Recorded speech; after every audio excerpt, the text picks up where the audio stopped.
Good afternoon, students. In the previous class, we discussed about the liberty indicators, and I asked you question also in the group to define the liberty indicators. So, in liberty indicators, there are many components. Okay, and the components I have discussed in the previous slide. For example, here you can see that liberty indicators contains measures of the extent of constitutional protection given to rights of citizens. So this is also this is the point component that you have to include in the liberty indicators. Next one is extent of constitutional protection of the independence of the judiciary and the rule of law. Okay, and third one was extent of democratic participation in social and political decision making. So these are the few components. I am not telling that these are all the components, but these are few of the components of the liberty indicators. So whenever you define the liberty indicators, you have to keep in mind that at least these 3 points, at least these 3 components are needed to be included there. तो आप जब भी liberty indicators के बारे में लिखते हैं तो केवल आप democratic participation in social and political decision making नहीं देना है, बल्कि ये सब भी आपको कुछ पॉइंट्स आपको उसमें इंक्लूड करना है या माइंड में आपको याद रखना है ये सब, क्योंकि ये सब पॉइंट्स आपको एनसीईआरटी बुक में दिया गया है और वहीं से आपको लिया है, ये कुछ एक्स्ट्रा नहीं है। आपको एनसीईआरटी का जो क्वेश्चन एक्सरसाइज का दिया हुआ है वहाँ भी इस चीज़ को मेंशन किया गया है। तो इसको आप समझ लीजिए और फिर इसको आप माइंड में याद रखिए। प्रीवियस क्लास में डिस्कस कर चुके हैं इसका मतलब सभी का। आई होप कि आपको ये समझ में आ रहा होगा। चलिए हम लोग नेक्स्ट चलते हैं। After that we started discussing an appraisal development strategy. हम लोग जो डेवलपमेंट स्ट्रेटजीज है उसको उसका अप्रेजल, ठीक है, तो उसको हम डिस्कस कर रहे थे। हम लोग चाइना का देखे थे, ठीक है। नौ अब एक चीज़ आपको यहाँ पे ये चीज़ हम लोग देखे थे कि how development strategies adopted by a particular country can be used by other neighbor countries or other countries as a lesson, okay, as well as the country itself can get the conclusion, can get the ideas from the previous strategies for the further growth and development. So that is the main things that we study, that we know. The economic strategies adopted by many countries, our neighbors or other developed countries as well as underdeveloped countries. So that is the main motive of learning the economy of other countries, because you may ask, sir, what is need of learning the economies of China and economies of Pakistan or other countries like USA or Japan? No, it is needed because we have to learn from them. We have to learn the strategies that they adopted for the development. We have to know the successes and failures of the strategies adopted by other countries, so that we will not repeat that. We will not do the same mistakes again and again. Okay, so that is the main motive, that is the objectives of learning the economies of other countries, to get the conclusion, to get the ideas. Now, one important interesting question is, why did China introduce structural reforms in 1978? 1978 में China जो है structural reforms क्यों लाया? ये आपको एक बड़ा question जो है आपसे पूछा जा रहा है। मान लीजिए कि आपको मालूम है कि 1958 में आपको चाइना जो है कुछ चेंजेस लाया, कुछ पॉलिसी लाया। आपको मालूम है कि 1966 में भी चाइना जो है एक नया आपको रेवोल्यूशन लाया। तो ये सब जो है आपको लाया, ठीक है, ग्रेट प्रोलेटेरियन कल्चरल रेवोल्यूशन लाया। उससे पहले आपको GLF था, ग्रेट लीप फॉरवर्ड था। तो ये सब चीज़ जो वो किया, इम्प्लीमेंट किया, तो उसके बाद फिर रिफॉर्म्स का क्या जरूरत पड़ा 1978 में? China did not have any compulsion to introduce reforms as dictated by the World Bank and International Monetary Fund to India and Pakistan. India 1991 में क्यों लाया रिफॉर्म्स, अपना इकोनॉमी को क्यों लिबरलाइज किया? क्योंकि आपको इसके ऊपर में प्रेशर था। आपको मालूम है कि जो 1990 का जो इकोनॉमिक क्राइसिस था, इंडिया का जो आपको इकोनॉमिक क्राइसिस था उस समय में, फॉरेन एक्सचेंज जो है उसका क्राइसिस था, हमारे पास में फॉरेन एक्सचेंज नहीं था, ग्रोथ रेट का जो है आपको बहुत ही बुरा हाल था, बैलेंस ऑफ पेमेंट का क्राइसिस था। तो ये सब वजह से जो है ये आपको IMF एंड वर्ल्ड बैंक के पास पहुंचा और वर्ल्ड बैंक जो है लोन दिया था और उसके बदले में जो आपको कंडीशन रखा था कि आपको अपना इकोनॉमी, न्यू इकोनॉमिक पॉलिसी लाना होगा, इकोनॉमी को लिबरलाइज करना होगा। तो ये सब कंपल्सन था इंडिया का उस समय। Okay, no for Pakistan also there was compulsion, but why did China introduce structural reforms 1970? China के पास कोई ऐसा आपको नहीं था, कंपल्सन नहीं था, मजबूरी नहीं था। तो उसको हम लोग, इसका आंसर हम लोग देखते हैं।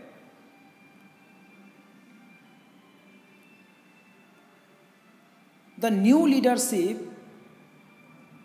leadership at that time in China was not happy with the slow pace of growth and lack of modernization in the Chinese economy under the Maoist rule. Yes, this is the main reason. China was not happy with the slow pace of growth. ये जो slow pace of growth जो China का था आपको 1970s में, उसका main वजह है कि चाइना को इकोनॉमिक पॉलिसी को चेंज करना पड़ा। वहाँ पे कोई ऐसा क्राइसिस नहीं आ गया था, लेकिन आपको फास्ट ग्रोथ के लिए, क्योंकि उस समय आपको मालूम है कि चाइना जो है, इंडिया जो है, इसका ग्रोथ आपको लगभग एक ही समान था। चाइना जो है आगे नहीं था। और उसके बाद हालांकि आपको जो रिसेंटली आपको मैं बताना चाहता हूँ कि 1990s के बाद चाइना जो है आपको काफ़ी ज़्यादा जो है आपको इंफ्रास्ट्रक्चर में इन्वेस्ट किया। इंफ्रास्ट्रक्चर में जो है काफ़ी आपको क्या किया, वो इन्वेस्ट किया। और उसी का वजह है कि उसके पास में जो है डिमांड क्रिएट हुआ और इकोनॉमी जो है आपको फास्टली ग्रो किया, क्योंकि infrastructure is very important base of the growth of any economy. आपको जान के बहुत ही हैरानी होगी एंड आपको आश्चर्य होगा कि जो टोटल GDP है उसका percentage investment in infrastructure India का जो है ज़्यादा था। काफ़ी ज़्यादा तो नहीं बोलेंगे, ज़्यादा था चाइना से। यानी कि 1991 तक, 1991 तक इंडिया का जो इन्वेस्टमेंट था इंफ्रास्ट्रक्चर में परसेंटेज ऑफ GDP का, यानी कि इंडिया का जो GDP था उसका जो परसेंटेज ऑफ इन्वेस्टमेंट था वो चाइना से ज़्यादा था। यानी कि चाइना जो अपना percentage of GDP investment in infrastructure जो है आपको कम था। लेकिन 1990s के बाद जो है इंडिया का जो है percentage of GDP in infrastructure जो है वो कम हो गया, लेस हो गया, और चाइना का आपको बढ़ गया। चाइना का काफ़ी ज़्यादा हो गया और ये बड़ा गैप हो गया उसके बाद। तो उसके बाद से ही आप देखिएगा कि चाइना का जो ग्रोथ रेट है वो काफ़ी आपको तेज़ी में, चाइना बहुत ज़्यादा तेज़ी में आपको उसका ग्रो हुआ, इंडिया का जो है स्लो हो गया। Because China adopted the policy of demand creation, ठीक है, bye heavy investment in infrastructure. लेकिन इंडिया क्या किया, इंडिया का जो पॉलिसी हुआ वो हुआ रीडिस्ट्रीब्यूशन ऑफ इनकम, यानी कि इनकम को जो है वो डिस्ट्रीब्यूट करना, यानी कि गरीब को पैसा देना। जो गवर्नमेंट के पास जो पैसा है उसको गरीब में बांटना, ठीक है। बहुत डिफरेंट स्कीम से जो है गरीबी को ख़त्म करने के लिए उसको जो है आपको पैसा दिया गया, डिस्ट्रीब्यूट किया गया, बांटा गया। तो ये आपको जो है एक बड़ा डिफरेंसेस था। तो जस्ट ये आपको हम बताएं, दिमाग में आपको डालें। Okay, so the new leadership at that time in China was not happy with the slow pace of growth and lack of modernisation in the Chinese economy under the Maoist rule. और lack of modernisation जो आपको उसके पास नहीं था, जो develop, चूँकि ये भी डेवलपिंग कंट्रीज था, आपको चाइना उससे पहले अंडर डेवलप कंट्री था, तो इसके पास जो इंफ्रास्ट्रक्चर कमी था, मॉडर्नाइजेशन नहीं था, और इसीलिए जो है ये आपको इंफ्रास्ट्रक्चर इन्वेस्टमेंट में जो है आपको ये जोर दिया, मॉडर्नाइजेशन पे, न्यू टेक्नोलॉजीज पे जो है उसको लाने के लिए जो है जोर दिया, और इसको ये पॉलिसी को चेंज करना पड़ा। They felt that Maoist vision of economic development based on decentralization, self-sufficiency and shunning of foreign technology. Shunning of foreign technology का मतलब हो गया कि आपको escape, मतलब उससे फॉरेन टेक्नोलॉजी का नहीं आना, यानी कि उससे दूर हटना, क्योंकि आपको फॉरेन डायरेक्ट इन्वेस्टमेंट को जो बढ़ावा दिया नहीं गया था उससे पहले, सेल्फ सफिशिएंसी के मोटिव से जो है वो इकोनॉमी को ग्रो कर रहा था, यानी कि दूसरा पे डिपेंडेंट नहीं रहना, और बाहर से जो है कोई हेल्प नहीं, बाहर का जो इंडस्ट्रीज है, इन्वेस्टमेंट है, उसको नहीं बुलाना। तो ये आपको इस प्रिंसिपल पे चल रहा था, क्लोज्ड इकोनॉमी का प्रिंसिपल पे चल रहा था, तो ये आपको प्रॉब्लम था वहाँ पे। Goods and capital had failed despite extensive land reforms, collectivisation, the great leap forward and other initiatives. The per capita gain output in 1978 was the same as it was in the mid 1950s. देखिए great leap forward लाया, ठीक है, हम लोग देखे थे commune system देखे थे हम लोग, ठीक है, लैंड रिफॉर्म्स में हम लोग लैंड रिफॉर्म्स में देखे थे, कम्यून सिस्टम वहाँ देखे थे, ये सब लाया गया। उसके बावजूद पर कैपिटा ग्रेन आउटपुट, यानी कि हर एक आदमी पे जो ग्रेन आउटपुट है, पर हेड आउटपुट जो था वो उतना ही था 1978 में जितना 1950s में था, यानी कि कोई चेंज नहीं हुआ, कोई प्रोग्रेस नहीं हुआ। तो ये सब मोटिव था आपको न्यू इकोनॉमिक पॉलिसी 1978 में लाने का।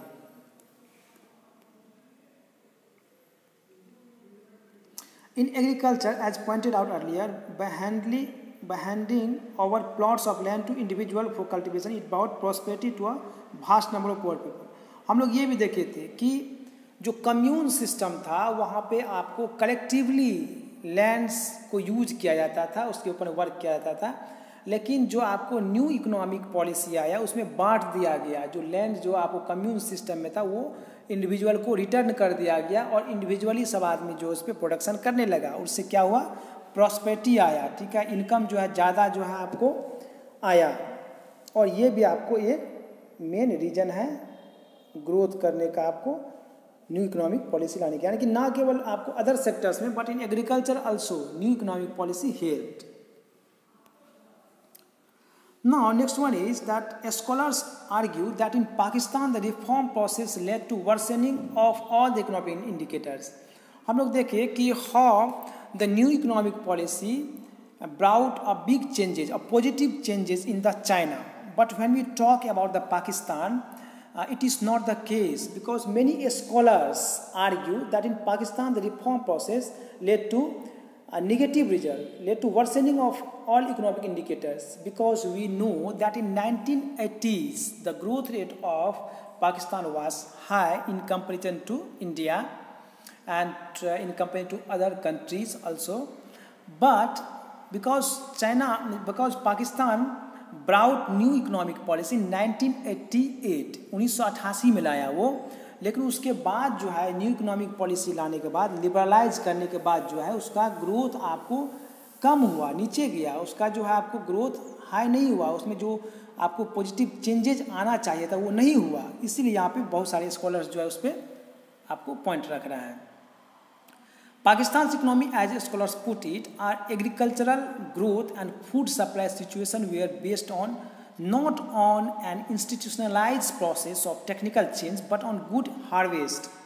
Okay, तो पाकिस्तान का जो इकोनॉमी है, जो आपको स्कॉलर्स के द्वारा जो है आपको ऑब्जर्व किया गया, वो ये था कि जो उसका एग्रीकल्चरल ग्रोथ था वो आपको इंस्टीट्यूशनलाइज्ड बेस्ड नहीं था, यानी कि ये हुआ, इसका मतलब कि वो जो आपको गुड हार्वेस्ट पे डिपेंडेंट था, यानी कि यदि अच्छी फसल हुई, आपको मौसम जो है वो फेवरेबल रहा, यदि आपको बारिश हुई, ठीक है, अच्छा हार्वेस्ट हुआ, तो उसका इकोनॉमी जो है अच्छा ग्रो किया, अच्छा ग्रो करेगा। अदरवाइज यदि नहीं हुआ किसी भी कारण से, तो फिर जो है उसका आपको नीचे जाएगा ग्रोथ, क्योंकि वहाँ पे कोई जो है आपको टेक्निकल चेंज रिलेटेड नहीं, आपको वहाँ पे एग्रीकल्चर जो ग्रोथ है वहाँ पे टेक्निकल रिलेटेड आपको नहीं था।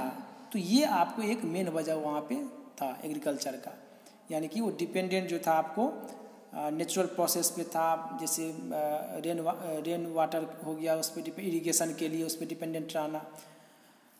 तो टेक्निकल चेंज जैसे मॉडर्नाइजेशन जो है उस पर वो फोकस नहीं किया। मॉडर्नाइजेशन में क्या होता है, आपको न्यू मशीन्स आता है, आपको उससे प्रोडक्टिविटी जो है आपको इंक्रीज होता है, आपको बहुत सारे जो उसका प्रोसेस होता है एग्रीकल्चर प्रोडक्शन का वो आपको इनोवेटिव आइडिया जो उसको लाया जाता है। In Pakistan most foreign exchange earnings came from remittances from Pakistani workers in the Middle East and the exports of agricultural products. जब लोग फॉरेन एक्सचेंज की बात करते हैं, फॉरेन एक्सचेंज का मतलब हो गया फॉरेन करेंसी, जैसे डॉलर फॉरेन करेंसी हो गया, युआन जो चाइनीज करेंसी वो हम लोग के लिए फॉरेन करेंसी हो गया, फॉरेन एक्सचेंज हो गया।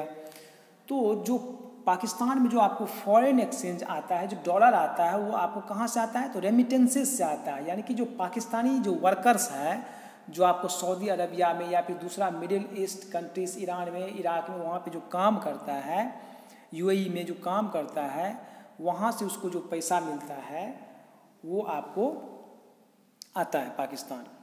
दूसरा एक्सपोर्ट्स ऑफ एग्रीकल्चरल प्रोडक्ट्स, और कुछ एग्रीकल्चरल प्रोडक्ट्स जो है उसको भी पाकिस्तान जो है एक्सपोर्ट करता है।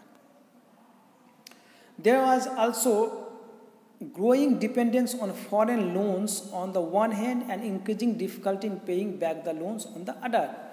यहाँ पे देखिए ये अभी आप अब इस चीज़ को जो है ऑब्जर्व कर सकते हैं कि पाकिस्तान जो है आपको लोन्स के लिए, फॉरेन लोन्स के लिए जो है हाईली आपको डिपेंडेंट रहता है। यानी कि इसका डिपेंडेंसी जो है वो दूसरे कंट्रीज़ के लोन्स पे जो है आपको हाईली है, और फिर आपको उसको चुकाने में, लोन्स को बैक पेमेंट करने में उसको काफ़ी आपको डिफ़िकल्टी होता है, क्योंकि उसका इकोनॉमी जो है आपको डेवलप नहीं है, और इसके चलते जो है, इस क्राइसिस के चलते जो है उसको लोन चुकाने में काफ़ी परेशानी होता है। तो लोन के लिए डिपेंडेंट है बहुत सारी कंट्रीज़ पे, जैसे चाइना पे डिपेंडेंट है, आपको कुछ मिडिल ईस्ट कंट्रीज़ है उस पर डिपेंडेंट है, यूएई पे आपको डिपेंडेंट है, ये सब यूएस पे भी डिपेंडेंट था। तो ये सब कंट्रीज इसको लोन देता है और फिर उसको जो है उसके अनुसार जो है फिर उसके डायरेक्शन के अनुसार इसको चलना पड़ता है। तो this is the condition of Pakistan. However recently it is observe that Pakistan started growing positively, means when you talk about the growth rate of sectors like agriculture, manufacturing, तो वो धीरे धीरे आप ग्रो अप कर रहा है, ठीक है। So now this is all about the conclusion of this chapter, and we will start the next unit in the coming class. This chapter is complete now.